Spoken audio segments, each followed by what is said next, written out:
자, 계속해서 제4과목 정리해 보도록 하겠습니다. 전기 위험 방지 기술입니다. 아시다시피 전기와 화학은 과학 과목으로 출제되는 대표적인 종목이다. 그죠? 그래서 우리가 이 문제를 풀 때는요. 과연 내가 8개에서 10개 정도의 사이를 맞출 수 있는지 파악하는 것. 그리고 또 풀이를 하고 난 뒤에 어느 것이 그 8개에서 10개 사이에 해당되는 문제인지, 그럼 그 문제를 내가 지금 충분히 풀 수 있는지 없는지, 물론 그보다 더 많은 것들을 푸는 것은 더 좋은 일입니다. 그죠? 자, 그래서 그렇게 파악하는 것도 상당히 중요합니다. 일단 같이 한번 풀어보고 어떤 문제를 그러면 한 8개에서 10개까지 맞춰야 되는지도 한번 살펴보도록 그렇게 하겠습니다. 그림과 같은 전기 설비에서 누전 사고가 발생했어요. 인체가 전기 설비의 외함에 접촉하였을 때 통과 전류는 약 얼마입니까? 라고 물었습니다. 전기에 관련되는 문제가 나올 때는 일단 전기에 관련되는 모든 공식에서 전류의 단위를 조심하자 그랬습니다. 그죠? 전류는 항상 공식에서의 단위는 암페어 단위를 쓰는데 문제에서 제시를 하거나 아니면 답으로 나와 있는 보기들은 미리암페어를 쓰는 경우가 많다라고 얘기했습니다. 그래서 항상 계산 문제에서는 우리가 단위를 좀 주의하고 집중해서 볼 필요가 있습니다. 그죠? 자, 이 문제는 원래 지금까지 제가 풀이를 할 때는요. 전기 회로들을 이렇게 그려서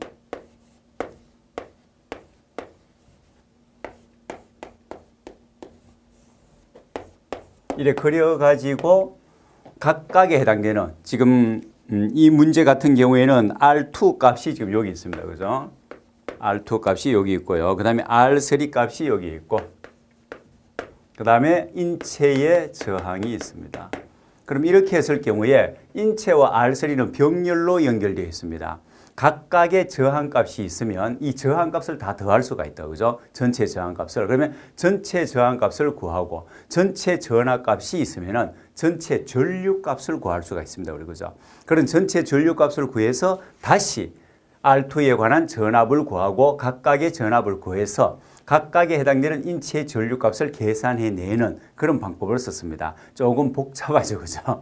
그렇게 지금까지 제가 풀이를 해드렸는데 오늘은 조금 간단하게 여러분들이 이 전기를 전공하신 분들은 지금 제가 했는 얘기만 들어도 어떻게 한다 하는 걸 아실 수 있습니다. 근데 전공하지 않으신 분들은 오히려 그게 더 복잡하게 할 수도 있겠다는 생각이 들어요. 그래서 조금 간단한 공식을 하나 이용해서 하는 게 오히려 더 편리할 수도 있겠다. 이럴 경우에 인체의 전류값 I를 구하는 경우에는요. 자, 일단은 전압 나누기 해가지고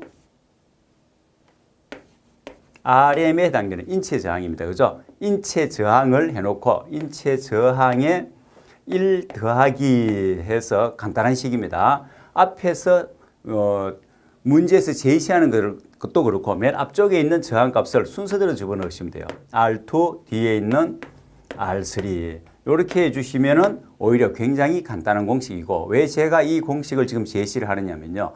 이 공식 자체를 묻는 문제도 출제가 된 바가 있거든요. 그래서 차라리 이 공식을 하나 알아두고 한 번에 딱 계산해 낼 수 있는 바로 전류값을 구하는 것이거든요. 그럼 여기에 여러분들이 대입을 하시는 거는 제가 풀이에 아니나 했죠. 그죠? 자, 오케이. 자, 직접 한번 넣어서 한번 해보겠습니다. 인체 저항이 3000이라 그랬습니다. 그죠? 그러면 자, 인체 저항값 3000. 그 다음에 1 더하기 R2 값이 얼마로 되어 있습니까? 20. 그 다음에 R3 값은요. R3 값은 80. 자, 그리고 전압은 220이라 주어져 있네요. 그죠? 자, 제가 식마 씌워드리면 여러분들 계산하시는 건 가능하시겠죠. 그죠? 단 주의하셔야 될 게 있다. 그죠? 자, 요거 먼저 계산하셔야 되겠죠. 예, 계산하시고 1 더해 주시고 3000 곱해주고 220에서 나누시면 됩니다. 계산기 사용하셔가지고 한번 해보시면 가장 가까운 정확하게 58.36 정도가 나옵니다. 그렇게 해서 지금까지 해왔던 방식에서 좀 벗어나서 요 공식 하나, 예, 크게 어렵지 않으니까 요 공식 하나를 이용해서 바로 전류값을 바로 구해내는, 지금 여기서 RM이라는 것은 인체 전류값 RM을 얘기하는 겁니다. 예, 요 방법을 이번에 한번 써보겠습니다. 자, 그 다음에 아니면은 이제 다른 방법은 제가 해설에 과거에 하던 방법으로 해설을 해놨으니까 이 내용은 여러분들이 참고만 하시고 지금 이 방법으로 다시 한 번 더 정리를 한번 해보세요. 오히려 이 방법이 더 편리하고 또 방금 말씀드렸듯이 이 공식 자체를 묻는 그런 문제도 하나 출제가 되었습니다. 그러면 일거양득이죠. 이 공식으로 묻는 문제도 맞출 수가 있고 또 여기 대입해서 바로 계산 문제로 수치를 구해내는 계산 공식으로도 활용을 할 수가 있고 그렇죠, 그죠? 자, 그 다음에 62번.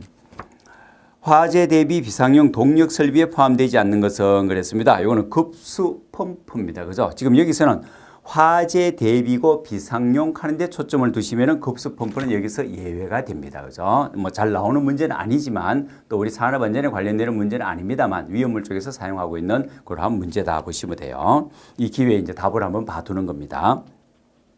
그 다음에 63번에 방폭 지역에 전기기기를 설치할 때 그 위치로 적당하지 않은 것은 그렇습니다. 이 또한 잘 출제되는 문제는 아닙니다. 이제 과학 과목이라는 게 여실히 드러나는 거죠. 그러나 보기를 제가 이런 문제일수록 보기를 꼼꼼히 보시라 그랬습니다. 보기를 잘 보시면 4번 같은 경우에는 부식성 가스 발생 후 수변 이 뭔가가 좀 냄새가 나지 않습니까? 그죠?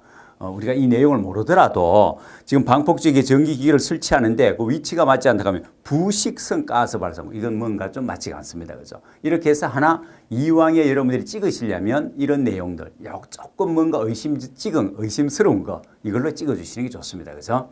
예, 이 기회에 문제를 한번 보시고 이 내용 때문에 다시 해설에 제가 참고로 넣어놨습니다만 이 해설에 있는 내용을 다 공부하실 필요는 없습니다. 출제 빈도상으로 보나 여러모로 보나 다음에 출제될 가능성은 낮고 지금 이 문제로 봤을 때는 문제 난이도를 높이고 과학 과목으로서의 표를 내기 위해서 내는 문제다라고 분석을 한번 해보시면 되는 거예요. 문제와 답만 한번 참고하시고 넘어가시면 됩니다.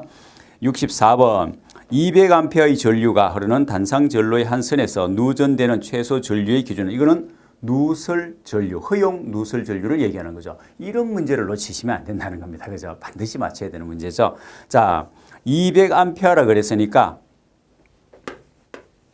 곱하기 2000분의 1까지 허용이 가능합니다. 그죠?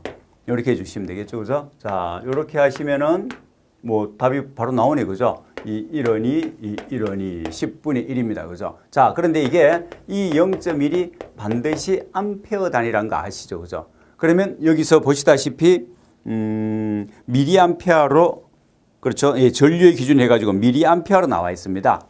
자, 그렇기 때문에 미리암페어이기 때문에 최대 공급 전류를 암페어 단위로 줘놓고 미리암페어로 물었으니까 곱하기 해서 단위 환산을 해줘야 되겠죠, 그죠? 그러면 암페어, 미리암페어.